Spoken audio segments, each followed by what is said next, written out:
तो हेलो दोस्तों, आज हम जिस वीडियो पर रिएक्ट करेंगे असल में ही है वीडियो डिफेंस डिटेक्टिव की है। आलोक सर इसके होस्ट हैं।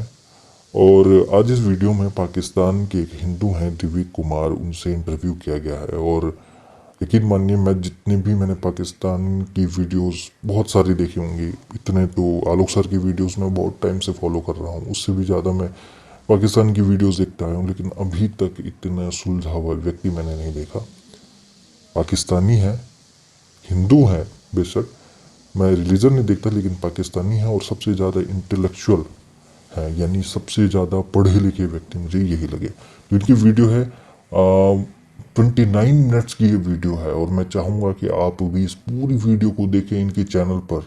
और इनकी चैनल का जो लिंक है, ओरिजिनल वीडियो का लिंक है, हमारी डिस्क्रिप्शन में मिल जाएगा। आप देखिए, सोचिए कि कैसे वहाँ के हिंदूज के हालात है। क्योंकि ये जो बातें कर रहे हैं ना, ये हम बहुत सारी सोशल मीडिया में बार बार वीडियोस तो हम देखते थे, लेकिन इनकी बातें बहुत गहरी हैं। तो पूरी वीडियो हम भी देखेंगे और मैं चाहूँगा आप भी इस पूरी वीडियो को देखें।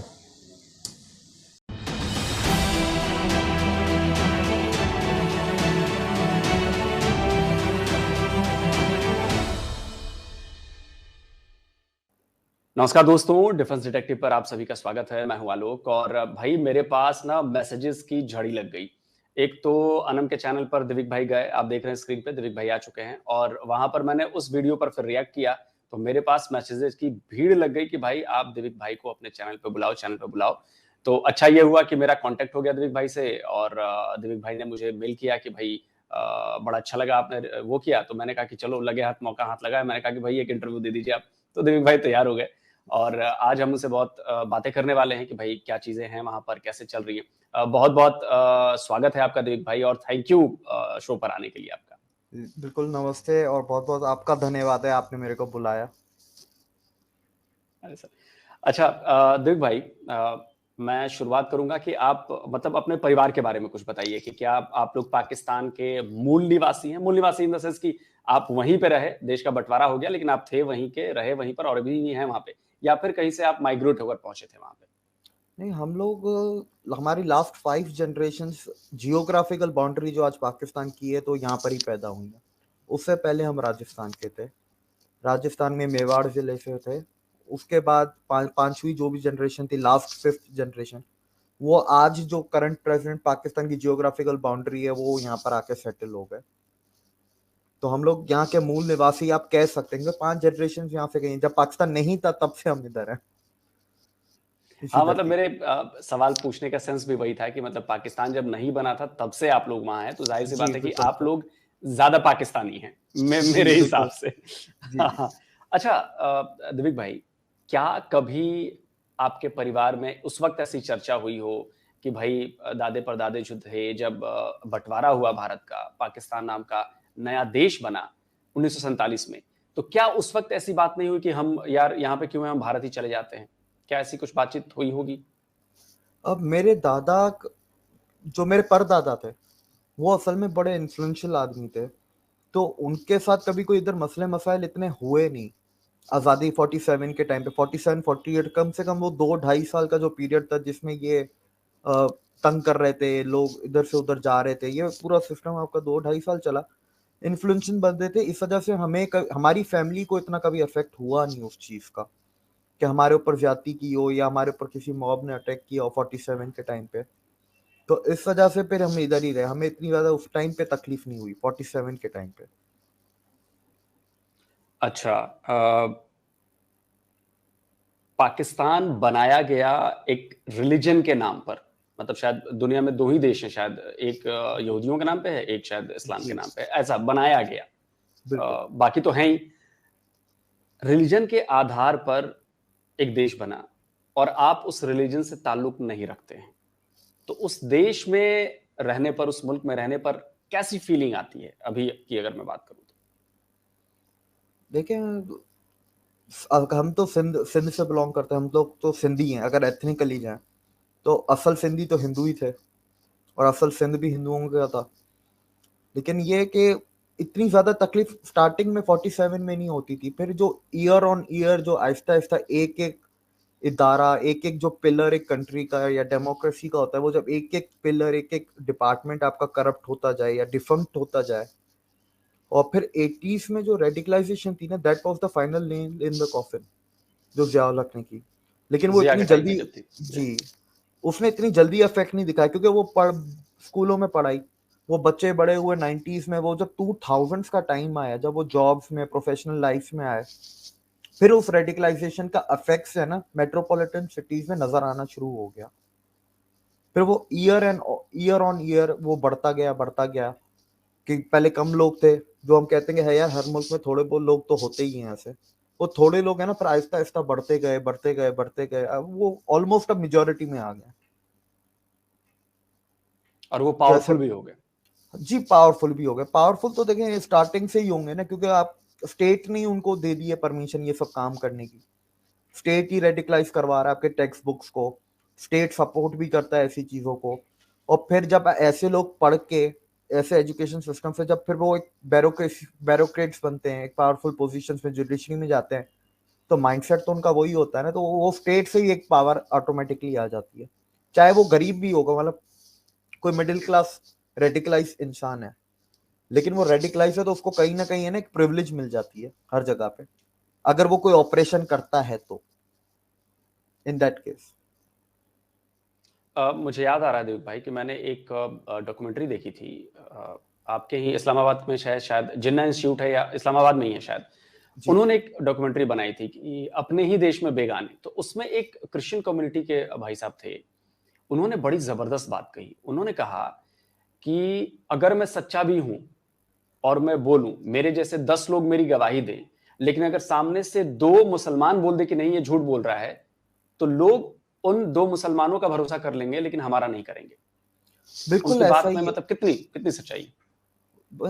इस बात में 100% सच्चाई है, बचपन से जहन में यही डाला है ना कि काफिर यहूदी ईसाई ये होते ही झूठे हैं, धोखेबाज होते हैं, चालबाज होते हैं, इनके दिखाने के हाथ और दिखाने के दांत और हैं, चबाने के दांत और हैं। जब ऐसी ऐसी बातें आपको बचपन से आपको डाली जा रही हैं, तो बड़े होकर आपका माइंडसेट ही हुआ है, और आप उनको समझा भी नहीं सकते कुछ, क्योंकि वो बचपन से उनको फीड किया गया। ऐसा नहीं कि उनको टीनेज में या अडल्टहुड में आके उनको फीड किया, जो बचपन से हो गया वो फिर उनके साथ मरते दम तक रहेगा।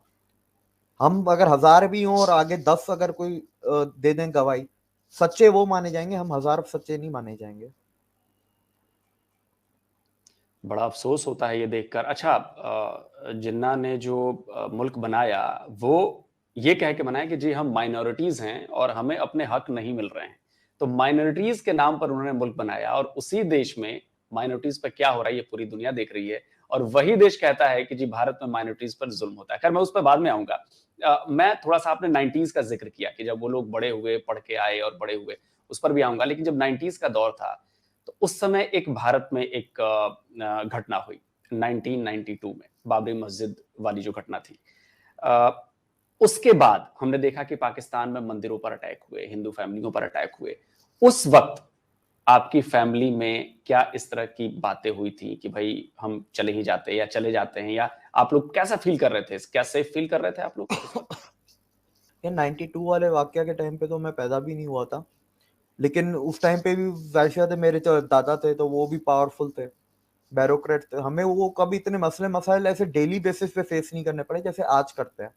तब होता था यार 6 महीने में कोई ऐसा हो गया, साल में कोई ऐसा हो गया। अगर हम अपनी पर्सनल फैमिली की बात कर रहा हूँ कि एक फैमिली को साल में कितनी दफा ऐसी चीजों को फेस करना पड़ता है, तो इतनी चीजों को है ना, वो मेरे एल्डर्स जो थे फैमिली के वो लाइटली लेते, बोलते थे इतना तो फिर दुनिया के हर मुल्क में होता है। और जितना भी अटैक्स हुए थे 92 के रिटेलिएशन में, पाकिस्तान में जितने भी मंदिर तोड़े गए या अटैक किए गए, रूरल एरियाज में किए, शहरों में नहीं हुआ। पंजाब के शहरों में हुआ, जैसे मुल्तान वाले मंदिर था, एक रहीम यार खान वाला था, एक लाहौर में गुरुद्वारा था, उधर हुआ। लेकिन सिंध वाली साइड पे या बलूचिस्तान वाली साइड पे गांव देहातों में वो किया गया। यहाँ के मेट्रोपॉलिटन सिटीज में कोयटा, गवादर, हब, कराची, हैदराबाद, लाड़काना, इधर नहीं हुआ, शहरों में नहीं हुआ। अच्छा, अब मैं आता हूं कि आपने बात कही कि पढ़ाया जाता है, वो चीजें हैं।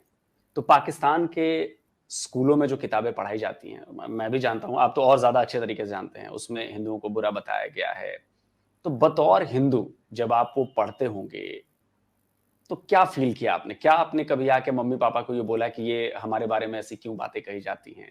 क्या कुछ ऐसी बात हुई होगी?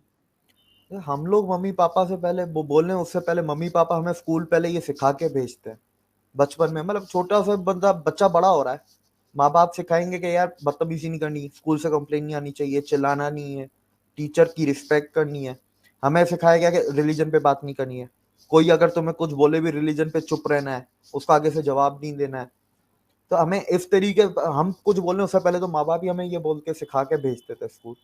तो वो कभी नौबत ही नहीं है कि हम लोग कंप्लेन करें। हाँ, बुरा फील करते थे जैसे जैसे आहिस्ता आहिस्ता बड़े होते गए, अपने रिलीजन के बारे में जब पढ़ते हैं, टीचिंग्स लेते हैं घर वालों से, बुक्स पढ़ते हैं हमारी रिलीजियस, तो फिर आहिस्ता आहिस्ता फिर समझ आने लगती है कि बुरा भी लगता है, एक इन्फ्योरिटी वाला कॉम्प्लेक्स भी आता है। और फिर आपके साथ एक तो ये चीजें तो हो रही हैं, फिर आपके साथ सोसाइटी पे भी डेली कुछ ना कुछ हो रहा है, या न्यूज भी आप पढ़ रहे हैं। अगर मेरे साथ नहीं भी हो रहा, मैं डेली अगर न्यूज पढ़ रहा हूँ कि भाई उसके साथ ये हो गया, वो हिंदू था, इस वजह से हो गया, तो वो चीजें फिर अफेक्ट करती हैं आहिस्ता आहिस्ता माइंडसेट पे, इमोशनली आपको हिट करती हैं वो चीजें। तो दोस्तों ये वीडियो को हम दो पार्ट्स में करेंगे क्योंकि वीडियो बहुत लंबी है, 29 मिनट्स की है, तो मेरे ख्याल से आप लोग भी बोर हो जाएंगे। इसका सेकंड पार्ट भी मैं डालूंगा।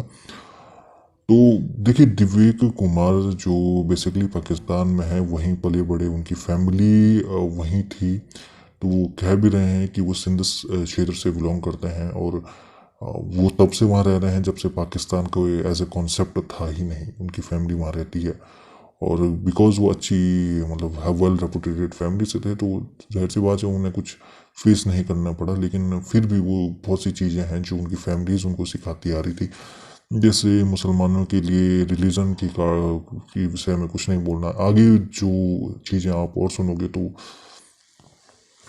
देख कर बुरा भी लगता है यार, बिकॉज हम भी हिंदू हैं,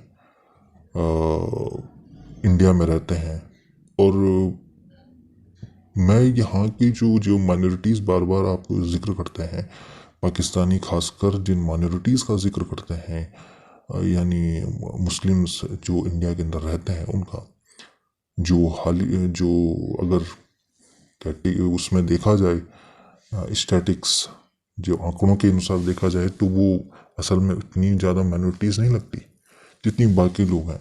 सिख जिनका अपना स्टेट है, वो भी भारत में माइनॉरिटीज़ की तरह रहते हैं, लेकिन भारत में क्या उनके साथ माइनॉरिटीज जैसा ट्रीट किया जाता है? एक क्वेश्चनेबल सवाल है। वो कह रहे हैं कि उनकी टेक्स्ट बुक में लिखा गया है कि हिंदूज काफिर हैं, या पता नहीं क्या क्या लिखा गया। और अभी अभी 2021-22 की रिपोर्ट है जो हमने पहले आलोक सर की वीडियोस में भी देखी हैं, जिनमें लिखा गया है कि टेक्स्ट बुक में जो चीज़ें हैं जो माइनॉरिटीज़ के खिलाफ, वो अब पाकिस्तान में और ज़्यादा बढ़ा दी गई हैं। तो सबके सब स्टेट स्पॉन्सर्ड ही सारी चीज़ें हो रही हैं। और अगर मैं कंपैरिजन करें अब इनका एज ए हिंदू जो पाकिस्तान में रह रहे हैं और जो माइनॉरिटी हैं, और एक मुस्लिम जो एज ए माइनॉरिटी रह रहा है माना हिंदुस्तान के अंदर, हालांकि उनसे भी ज़्यादा माइनॉरिटीज़ मेरे ख्याल से बौद्ध हैं, जैन हैं, ठीक है। तो खैर, अगर उन सबके भी आंकड़े लिया जाता है, क्या उनके साथ भी सेम ऐसा चीज हो रही है जैसे इनके साथ हो रही है? और वहाँ की हालात जो पाकिस्तान की है, जब कभी भी हिंदुस्तान के अंदर कई लोग जो हैं, स्पेशल जो लेफ्ट मीडिया विंग है, बार बार अगर पाकिस्तान कुछ करता है तो उसकी तुलना वो भारत और पाकिस्तान से कर देता है, लेकिन पाकिस्तान अगर कुछ गलत करता है वो कभी आवाज़ नहीं उठाते। ये मुझे समझ नहीं आता है चीज़ें कि आप लोग इतना ब्लैक एंड वाइट खेल कैसे लेते हैं इतनी आसानी से, जानते हुए कि सबके सब साफ पेपर में दिख रहा है, साफ नज़र आ रहा है। कुछ वैल्यूज़ होते हैं इंसान की, कुछ इथोस होते हैं, कुछ मुझे पता है कि मीडिया कैसे काम करता है, लेकिन मैं किस न्यूज़ को डिलीवर करता हूँ यार, मेरे भी तो कुछ उसूल होंगे। नहीं पसंद है, कई लोग छोड़ देते हैं न्यूज़ करना, इंडिपेंडेंटली कर रहे हैं अब न्यूज़। अब पुण्य प्रसून वाजपेयी जी को ले लीजिए, जिन्होंने एबीपी छोड़ दिया, और अपना खुद का यूट्यूब कर रहे हैं। हालांकि अभी भी वो गवर्नमेंट के खिलाफ कई सारी वीडियोस बनाते रहते हैं, लेकिन अब वीडियोस में थोड़ा सा आपको अंतर नजर आएगा। पहले वो दबाव में थे, अब वो थोड़ा और स्वतंत्र है, वो और खुल के बोलते हैं। क्या अब उनकी आवाज को दबाया जा रहा है? क्या अब उनके चैनल को किसी ने ब्लॉक किया, या उनके लिए कुछ चीजें कोई कह रहा है? इंडिया के अंदर ऐसी चीजें नहीं होती हैं, सबको स्पेस मिला है, लेकिन बार बार छाती पीट कर ये कहोगे कि मेरे साथ बुरा हुआ है, तो ये तो गलत बात है।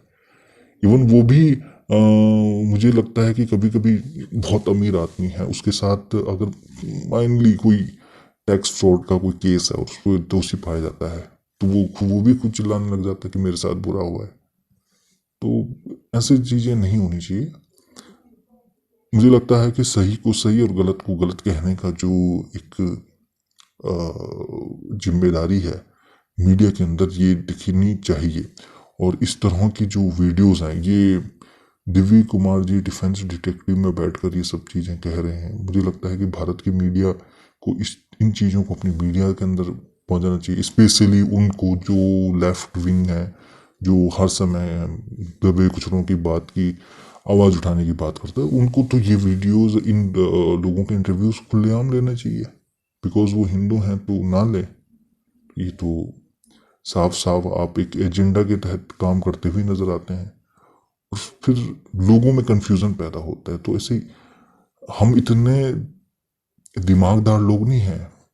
अगर मैं बेसिकली करूं, जो लेफ्ट जिस पिच में खेल रहे हैं ना, ये सोचते हैं कि उनको ये हक है हमारा कि क्रिटिसिज्म करने का हक होगा।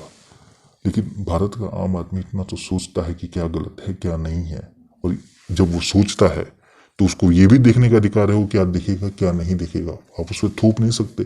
फिर दिन भर ये बोल के कि वही चलते हैं जी, धर्म जी चलते हैं, या धर्म के नाम पर ये जो डिबेट्स होते हैं वही चलती हैं। ऐसा क्यों कह रहे हैं? फिर किस अधिकार से कह रहे हैं, जब आप लोगों को वही देखने पर मजबूर कर रहे हैं जो देखना नहीं चाहते? करिए ना, साफ सुथरा रहिए, अच्छे से इंटरव्यू कीजिए। जब पक्ष दिखाना है तो दोनों पक्षों को बराबरी का सतह दीजिए। मीडिया का काम तो यही है। मीडिया यानी मीडियम ही से तो मीडिया निकला है। मीडियम यानी माध्यम, और माध्यम ही जब खराब है, जब आपके जनता के साथ आपकी जो न्यूज़ और जनता को डिलीवरी तो करना है, और ये माध्यम के बीच में ही कहीं पर बीच में गड़बड़ चल रही है, तो अब जनता उसे कनेक्ट नहीं हो रही, तो इस पर जनता का क्या दोष है? ये मुझे समझ नहीं आता है। तो आप भी इनकी वीडियो देखिए, इसका नेक्स्ट पार्ट हम बनाएंगे और उस पर भी रिएक्ट करेंगे। वहाँ पर कुछ और भी जो जानकारी है वो और भी गहरी हो जाएंगी। तो वेट कीजिए, और अगर चैनल पर नहीं हैं तो हमारे चैनल को सब्सक्राइब कीजिए। हम यहीं जो जियो पॉलिटिक्स रिलेटेड या कुछ भी चीज़ें हैं आपसे शेयर करेंगे और आपके साथ साझा करेंगे। हम थोड़ा फन भी करेंगे। इतनी सारी सीरियस चीज़ें होती हैं, समझदार भी होना चाहिए, थोड़ा सा मज़ेदार भी होना चाहिए। ठीक है, तो वीडियो पर बने रहें। अगर मुझे वीडियो पसंद आती है तो